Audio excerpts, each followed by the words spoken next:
What if one of the largest cities on Earth had a secret that millions of people walk past every day without ever noticing it?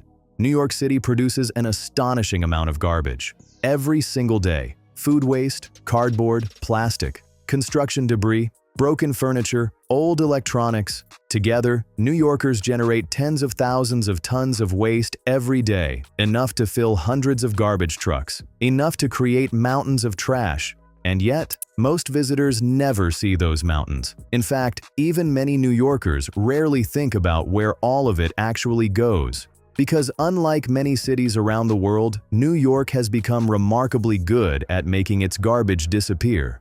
The question is, where? Because somewhere beneath the skyscrapers, behind the restaurants, underneath the apartment buildings, and beyond the tourist attractions, the trash has to go somewhere. And the answer reveals one of the most fascinating hidden systems in America. Part 1. The city that never stops throwing things away. New York is often called the city that never sleeps, but there's another way to describe it. It's the city that never stops producing garbage. Think about it. Every morning, millions of cups of coffee are purchased. Millions of breakfasts are prepared. Delivery trucks unload thousands of packages. Restaurants receive fresh ingredients. Office workers throw away papers. Construction crews remove debris. Tourists buy souvenirs. Residents replace old furniture. And by the time night arrives, all of that activity has created something else. Waste. Lots of it. The problem becomes easier to understand when you remember one simple fact. New York is not just a city, it's more like a small country. Its population is larger than many nations around the world, and every one of those people creates garbage. The challenge isn't collecting it. The challenge is preventing it from overwhelming the city itself. Because if waste collection stopped for even a few days, New York would face a crisis almost immediately. The streets would begin filling with trash, businesses would struggle, public health concerns would emerge. The entire city depends on a system most people rarely think about. Part 2. The lesson of the garbage mountains.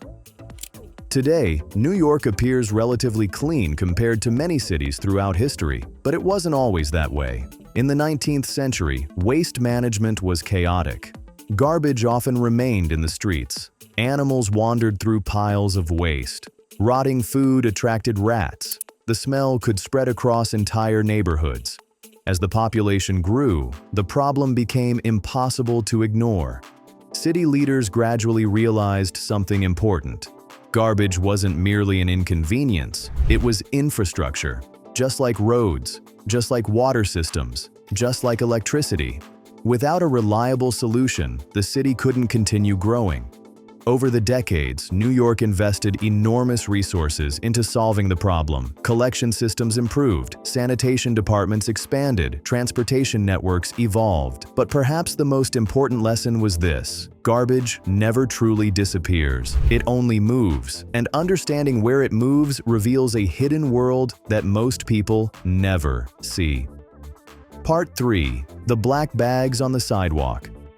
Visitors often notice something strange about New York. At night, sidewalks become lined with trash bags. Piles of black bags appear outside apartment buildings and businesses. To many tourists, it seems outdated. Why leave garbage on the street? The answer lies in the city's age. Much of New York was built long before modern underground waste systems existed. Unlike newer cities designed around contemporary infrastructure, New York evolved gradually over centuries. The streets weren't originally built with large underground garbage facilities in mind, so the city adapted. Residents place waste outside, sanitation workers collect it, and a highly coordinated operation begins. What appears chaotic is actually carefully organized, because once those bags leave the sidewalk, they enter a system that never stops moving, a system operating every hour of every day, a system most people know almost nothing about. Part 4. The buildings you never notice. If skyscrapers are New York's most visible infrastructure, transfer stations might be its most invisible. Most people pass them without paying attention. Few tourists know they exist, yet they are absolutely essential. Garbage trucks don't simply drive hundreds of miles to a landfill every time they fill up. That would be incredibly inefficient. Instead, waste is delivered to transfer stations. These facilities act as giant collection hubs. Truck after truck arrives carrying garbage from neighborhoods across the city. Inside, the waste is consolidated, compacted, sorted, prepared for transportation. Think of them as airports for trash. Small vehicles bring waste in, large transportation systems carry it out. Without transfer stations, New York would need dramatically more trucks, fuel, drivers, and time. The city would spend far more money managing waste. Instead, these facilities quietly handle enormous volumes every day, and most New Yorkers never think about them at all. Part 5. The Secret Water Highway. This is where the story takes an unexpected turn. Many people assume garbage leaves New York by truck. Some does, but a surprising amount leaves by water. New York sits beside one of the world's greatest natural harbors. For centuries, waterways helped transform the city into a global economic center. Today, they continue serving another purpose: moving garbage. Large containers filled with waste are loaded onto barges. Those barges travel through rivers and harbor channels, quietly transporting massive quantities of trash. The advantages are significant. One barge can carry the equivalent of dozens of truckloads. That means fewer vehicles on crowded roads, lower fuel consumption, reduced traffic, and lower transportation costs. To most people standing near the waterfront, these barges seem ordinary, just another part of the harbor. But hidden inside many of them is something far less glamorous: the city's garbage, beginning a journey that may extend hundreds of miles beyond New York itself. Part 6. The landfill that became a park. For many years, New York relied heavily on a place called Fresh Kills.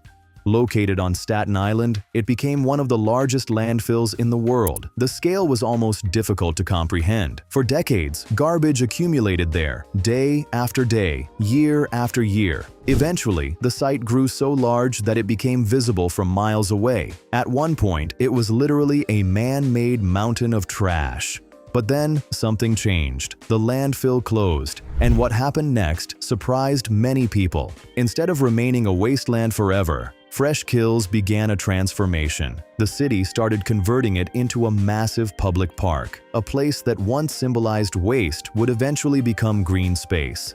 The transformation was remarkable, but it created a new challenge. Without Fresh Kills, where would New York send its garbage? The answer was simple: almost everywhere else. Part 7. The trash that leaves the state. One of the biggest misconceptions about garbage is that it stays close to where it's collected. In reality, much of New York's waste travels astonishing distances. After leaving transfer stations, garbage may be loaded onto trains, barges, long-distance transportation systems, then shipped to disposal facilities in other states. Some waste travels hundreds of miles, some travels even farther. This means New York effectively exports much of its garbage, and that's a fascinating reality, because when people throw something away, they often imagine it disappearing. But away isn't a real place. The waste still exists, it simply moves somewhere else. The modern world depends heavily on this concept. Cities import food, import electricity, import products, and they export waste. The entire system functions because enormous transportation networks connect distant regions together. Without those connections, cities like New York would face challenges that seem almost unimaginable today. Part 8. The War Against Rats. No discussion about New York garbage would be complete without mentioning one of the city's most famous residents: rats. For decades, rats have been closely linked to waste. Where garbage accumulates, rats often follow. New York has spent years trying to reduce the problem. New containers have been introduced. Collection systems have been improved. Storage methods have changed. The goal is simple: make garbage less accessible. Because every bag left exposed creates an opportunity. Every food scrap becomes a resource. Every poorly managed waste pile becomes a habitat. This is one reason city officials constantly experiment with new solutions. They're not just managing trash, they're managing everything that comes with it: public health, cleanliness, Quality of life, urban sustainability. The battle against garbage is also a battle against the consequences of garbage.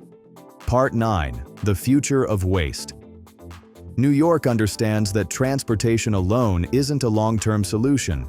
The city cannot simply keep moving larger and larger amounts of garbage forever. So attention is increasingly shifting toward waste reduction. Recycling, composting, material recovery, advanced sorting technology, artificial intelligence, automation.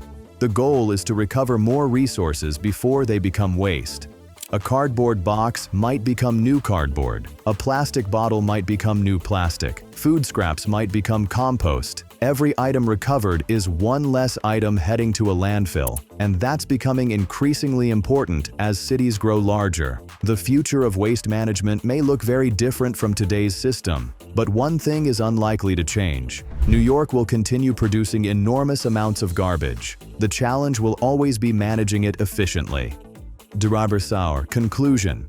At the beginning of this story, we asked a simple question. Where does New York actually hide its trash? The answer turns out to be surprisingly complex. Transfer stations, barges, rail networks, landfills hundreds of miles away. An enormous web of infrastructure operating largely out of sight. Every day, millions of people wake up in New York. They eat breakfast, go to work, order deliveries, shop, build, consume, and by the end of the day, they create thousands of tons of waste. Most never think about what happens next, yet one of the largest logistical systems in America immediately springs into action. Workers, trucks, barges, facilities, railroads, all working together to make the city's garbage disappear. Not because the waste vanishes, but because an extraordinary network quietly moves it somewhere else. And perhaps that's the most remarkable part of all. One of the most important systems keeping New York alive isn't found in its skyscrapers, or its financial institutions, or its famous landmarks. It's found in the hidden machinery that deals with everything the city throws away. Because the city that never sleeps also never stops producing trash.